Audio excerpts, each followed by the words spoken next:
here. It is time for the company grades, where I grade the different wrestling companies that I have watched over the last 12 months and let you know what I thought they did well, what I thought they didn't do well, and where I think they might be going in the next year. But before we get into that, I want to remind you guys, of course, this being YouTube, you can hit the like button. And by hitting the like button and a notification bell and a subscribe button, you do help out this channel. Be exposed to other people who may have an interest in this channel, who may not know about it. It'll show up in their recommended list. And just for doing that and hitting that like button, I will show you a video of Asuka saying funny things. Cock. Smells like cock. I don't know why she said that. But let's start off this year with company grades. So let's start off with NXT. NXT, ooh boy. This was a hard one. NXT, I'm going to give a C to. NXT had major changes, as we all know, this year, going from the original NXT, the black and gold, now to the multicolored NXT 2.0 or NXT 2, and completely changing the focus of the sub-promotion within World Wrestling Entertainment. We went from, a show that was basically based on colorful characters, and it was essentially a indie on steroids, which is a lot of people call it NXT for a number of years, and it was a great era. That era came to an end, although I think it ended a little bit earlier than this year, of NXT being this great bastion of, high production quality and high in-ring quality. That's what we got with NXT for so long, and many fans, actual pro wrestling fans, really loved NXT. Of course, now with Triple H being unfortunately ill, with the loss of the Wednesday Night War to All Elite Wrestling, and with Vince McMahon and other people in the executive part of WWE coming in and kind of saying, we need to do something different with this NXT. We need more people who are going to be main eventers, who are headline WrestleManias. This whole experiment is not working. So they have now changed it to a factory where they're actually cranking out people who will probably be fit on the WWE main roster. Now, again, as a wrestling fan, this disappointed me because I loved NXT. I think like most people who are probably watching this video loved NXT the way that it was. But I also concede that it probably makes more sense on the business side for WWE to not have a developmental program that really wasn't a developmental program, that was really a third brand and wasn't providing the kind of wrestlers that the main roster wanted to feature on WWE's main roster. So yeah, it makes more sense for them to now make a actual developmental territory that's cranking out the kind of sports entertainers that they want, instead of it being a really well-respected and well-watched wrestling outfit. So yeah, I'm going to give NXT a C. The new NXT 2.0, there's some good things about it, but it's just, when you have the name NXT and thinking about all the great things we saw over the last 6-7 years in that promotion, it's kind of disappointing. Next up will be MLW, Major League Wrestling. Major League Wrestling did not get as much play as a lot of the smaller companies did it this year, but I was able to watch a good number of shows from MLW, whatever they were able to produce on their YouTube channel, and there's some really great matches on there. There's some really great events they've had on there.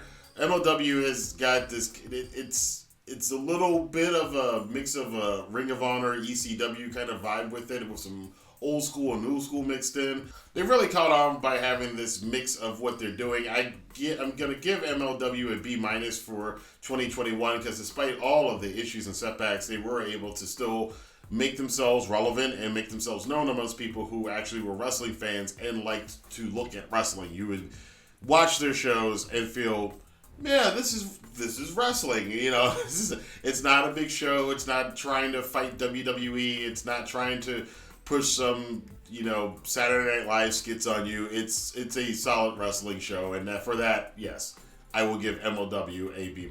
Same is kind of going to go for Impact Wrestling. I gave Impact Wrestling a B-, and I usually don't even bother watching too much Impact Wrestling, but this is kind of the consequence of the Forbidden Door. That somebody like myself, who was not a usual Impact or TNA, historically did not watch Impact and TNA, did watch a lot more of it this year than I usually would. And it's mostly because of the stuff with Jay White coming in, Kenny Omega being the Impact champion and having that standoff with Jay White, and guys like Juice Robinson and David Finlay, plus their own guys like Chris Bay and Sami Callihan. having some tremendous matches and some tremendous moments this year. I think for a lot of what they did for what they could do at the Impact Zone with the restrictions and everything else, and even when they got fans back, I think Impact has had some pretty exciting shows here and there. They've had some duds as well, as usual, but I definitely am going to give them a B- for 2021. Let's talk about All Elite Wrestling. This is probably one a lot of you guys are looking forward to my grade on this one. And I know there's a lot of AEW haters out there. It's all tribalism and not based on any kind of logic or reason or rationality. So those people aside, All Elite Wrestling this year definitely gets an A. What you're gonna find, I found, and looking back at all the companies this year, they were the ones that still chugged along, and you didn't feel like they were hampered by the pandemic. It feels like every other company was hampered by the pandemic, whereas AEW, even though for the first good part of this year they were still doing Daly's Place with barely any fans in it. Then they had some fans in Daly's Place. Then they went back out on the road, and then they had some restrictions here and there. But despite all of that, AEW, even during the pandemic era, was able to provide a lot of shows that felt like, they're still running on all cylinders and providing some great stuff, even though they're in front of just other wrestlers and maybe 100 or 200 fans at Daly's Place. Once they got back on the road, and then they really opened up the floodgates with, of course, the big shocking surprises this year. CM Punk coming back and actually being part of wrestling in AEW after a 7.5 year hiatus. Bryan Danielson coming over. Ruby Soho coming over. Adam Cole and the rest of Undisputed, except for Roderick Strong, coming over. You had so many debuts. You forget some of the earlier debuts from this year. Obviously, he has a lot of fantastic matches, which I'll probably talk about more in my Match of the Year video. And there's some just fantastic moments this year. The whole feud between the Pinnacle and the Inner Circle was on fire. Kenny Omega's run as AEW champion turned out to be a lot better than I thought it was going to be, and better than his IWGP World Championship run was. And just the evolution of a lot of the younger stars like Darby Allin and Sammy Guevara and Jungle Boy and, of course, MJF. They had some of the greatest matches this year. We just saw one with Hangman Page and Bryan Danielson and Kenny Omega, MJF and Sammy Guevara on one of those later episodes of the pandemic era. From Daly's Place, they had their own Blood and Guts match. I mean, there's so much stuff that AEW did this year that was knockout, lights out. The Forbidden Door being open, bringing in some New Japan guys, including Kenta and Minoru Suzuki. The partnership with Impact. There's just so much to talk about. AEW is getting an A. Live with it. Can't talk about AEW, though, without talking about WWE. Obviously, WWE, the biggest wrestling company in the world, but as I point out, with things like McDonald's and other things that are well-known and popular and everybody goes to them, Home Depot being another one, just because it makes the most money and it's the most well-known does not mean it's the best. And WWE continues to prove that by this year. Now, I will say, they took a step back this year. I'm giving WWE a C-.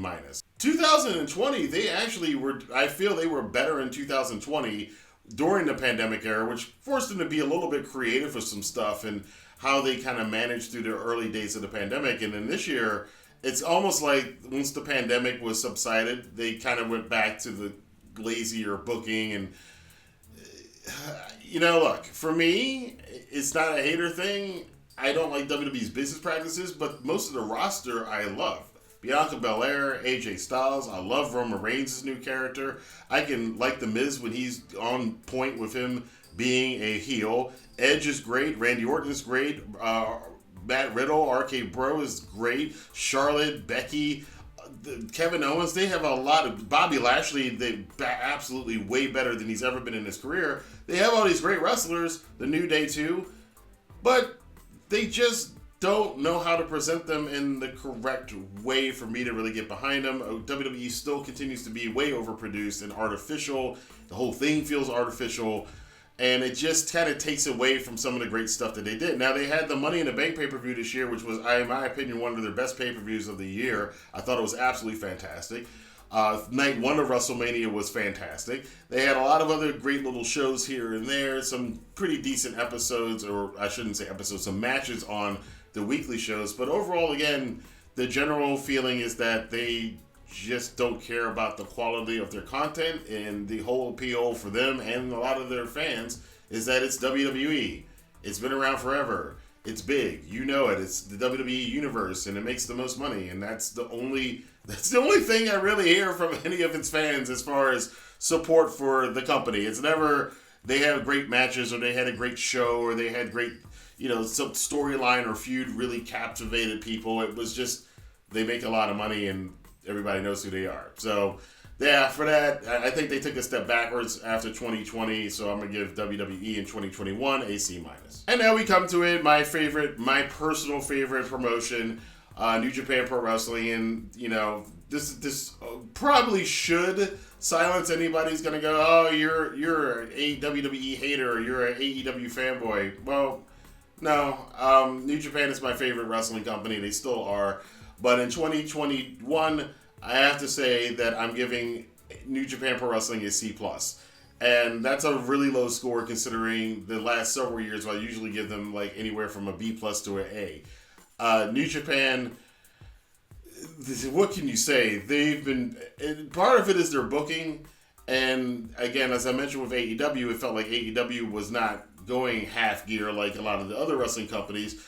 Well, New Japan, much like WWE, seemed like they were just kind of half-ass booking and not doing things that they could have been doing with their roster. Now, they have done some good things. Sho and Yo's evolution over the last year, I think that stuff's been great. Of course, it's New Japan. You got some fantastic matches. Will Ospreay's matches with Shingo earlier in the year. David Finlay's rise up in the New Japan Cup. A lot of the matches in the G1, despite the fact that some of the star power to G1 hasn't been what it was in years past, you still had a lot of fantastic matches. Shingo and Ishii, you definitely got to watch some of that. Overall, it still feels like they're just not there, and they're just kind of treading water. Of course, they're not having full capacity shows, and being in arenas and stadiums where it's like 20% full just kind of lessens the excitement of the shows. They focused a lot on trying to stay afloat, and their Western stuff, their New Japan Strong shows have been pretty solid as far as that kind of replacement for Ring of Honor in some ways this year. But the roster being split up all over the place and not having everybody there, they still don't. There's some notable names missing from Wrestle Kingdom coming up this week. And the pandemic is still hurting them by getting their Gaijin stars in, and it's exposed the fact that they may rely too much on foreigners in order for them to have exciting shows. So hopefully, now that it seems that they're going to be partnering up with Noah and possibly some other Japanese wrestling companies, it'll inject some fresh life into their cards, because there's only so many times where we can see the dads versus Chase Owens and Yujiro Takahashi before we start rolling our eyes and going, There's only so many times that Minoru Suzuki can wrestle a match and then immediately leave the ring because he's got nothing to do, and he'd rather be in AEW than he would be in New Japan right now. That's not a good sign. And once again, another belt controversy where we have multiple people claiming to be the champion. We've done that before. We're tired of that. It's time to move on. And as Dave Coco says, the formula has kind of worn itself out, even for Western fans. The formula from Gato has kind of run its course. The big thing about that too, and to go a little bit deeper into it, is that between 2014 and 2019, there were a bunch of people that we wanted to see rise up the ladder that we hadn't seen rise up the ladder. Naito had still things he needed to rise up to the ladder and climb up to the top and be champion at Wrestle Kingdom. And the same thing went with Kenny Omega. The same thing went with Kota Ibushi. The same thing went with Will Ospreay. But now we've seen all of those people rise up and become the world champion, become the man. There really isn't anybody right now, whereas like back then there was like 3 or 4 people you were like, man, I want to see that guy become champion. Or Okada held down the world title scene for 2 years as the champion. Well, now everybody's had the belt, and Jay White's had the belt. There's nobody you're really rooting for to become IWGP World Champion right now. So that's part of it as well. New Japan, hopefully in 2022, if the restrictions in Japan lessen a little bit, we can get back to the crowds sounding like New Japan crowds. If they can utilize some of the other Japanese wrestling companies and maybe get 2 or 3 of their performers to come in and shake things up with the roster a little bit. And of course, when the travel restrictions hopefully lessen sometime in the next 12 months. And of course, for the Western fans, getting some of the Western wrestlers who want to be over there. There's a ton of people from AEW that want to wrestle in New Japan. And remember too, with Ring of Honor not being what Ring of Honor was anymore, most of New Japan's foreign star talent is probably going to come from AEW now. So the Forbidden Door is still yet to be kicked wide open. We're going to wait to see how that affects New Japan Pro Wrestling. But hopefully in 2022, Forbidden Door opens up more, less restrictions on the pandemic, and the booking stops being quite honestly lazy, and they try to come up with some new things and some new wrinkles for their annual schedule and some of their feuds. But that's it for this year. Those are my company grades. I want to know what you guys think. Let your voice be heard in the comment box below. Until next time, I will see you guys here for more countdowns as we wrap up 2021 here on the Rantin Review Pro Wrestling. Have a good day.